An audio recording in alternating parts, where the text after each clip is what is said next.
donne sans attendre en retour. J'ai envie de vous parler un peu de mon approche commerciale par rapport aux clients. Pour tous ceux qui veulent se lancer, pour que vous voyez, comprenez un peu. Est-ce que j'ai tort ou raison? C'est mes techniques à moi, c'est ma façon de faire. Est-ce que c'est la bonne? C'est à vous d'en déduire. Pour ceux qui ne savent pas, j'ai travaillé 5 ans pour un cabinet de recrutement. J'étais recruteur pendant 3 ans et les 2 dernières années, j'étais développeur commercial.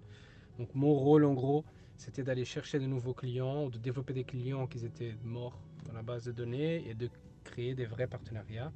Et puis lancer toute l'équipe derrière de recruteurs pour être sûr qu'on arrivait à trouver les bons profils et avoir des vrais books.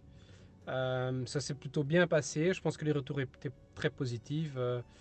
J'ai fait ma force à redévelopper des clients qui étaient morts. Et j'avais une approche très atypique. Moi, j'ai cherché à connecter avec les gens. J'ai cherché à vraiment connaître les gens au niveau personnel, à donner sans attendre un retour. Et c'est quelque chose qui m'a beaucoup servi de l'autre côté parce que je n'attends pas forcément quelque chose dans l'autre sens. Et quand il y avait quelque chose, ils pensaient forcément à moi. Alors, je ne le fais pas de manière manipulative, c'est pour être aligné avec moi-même et là, ma façon de travailler. Je ne serais pas capable de venir chez toi et te proposer un cadeau en attendant que toi tu me rendes l'appareil. Ça fait que je dois garder une petite checklist dans ma tête. C'est trop de charge mentale pour moi et je trouve pas ça correct. Donc, no go. Et ici pour NovaWork, j'essaie d'avoir plus ou moins la même approche. Euh, je te donne son retour, je m'intéresse aux gens de manière genuine, de manière sincère. Je veux savoir qui tu es, je veux savoir qu'est-ce que tu fais, je veux savoir ce qui te drive.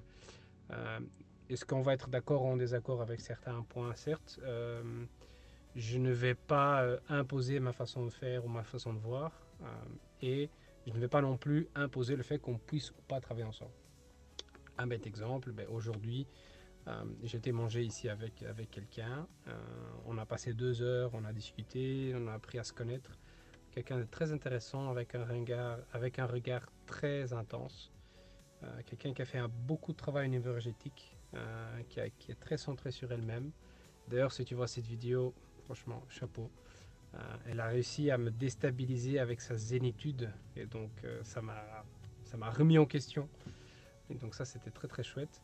Mais voilà, on a passé beaucoup de temps ensemble. Le lunch, évidemment, c'était mon régal. Et très peu de chances qu'on travaille ensemble. Très peu de chances qu'on puisse faire du business ensemble. J'ai zéro retour, mais j'ai passé un bon moment. Et j'espère que pour la personne aussi. Et suite à ça, zéro attente. Et donc, on se parle plus, on va plus se croiser. Parfait. Tu penses à moi parce que X, Y, Z. Parfait, très bien. Mais au moins, moi, je suis en zen avec moi-même. Au moins, moi, je peux dire, je fais ce qui me semble le mieux. Et j'oublie pas mon mot principal qui est de people buy from people. C'est quelque chose que je disais souvent avant, là où je travaillais. Les gens achètent à des gens. Et quand j'ai un jeune sales, je les vois, hein, je les vois arriver en mode shark, en mode ouais, moi je vais tout vendre, je vais tout casser. Alors certes, je n'ai jamais été top biller. Il y avait des gens dans l'ancienne boîte qui étaient beaucoup plus performants que moi. Mais je ne voudrais pas ça. Je ne voudrais pas cet argent, je ne voudrais pas cette façon de faire parce que ça ne correspond pas avec mes valeurs.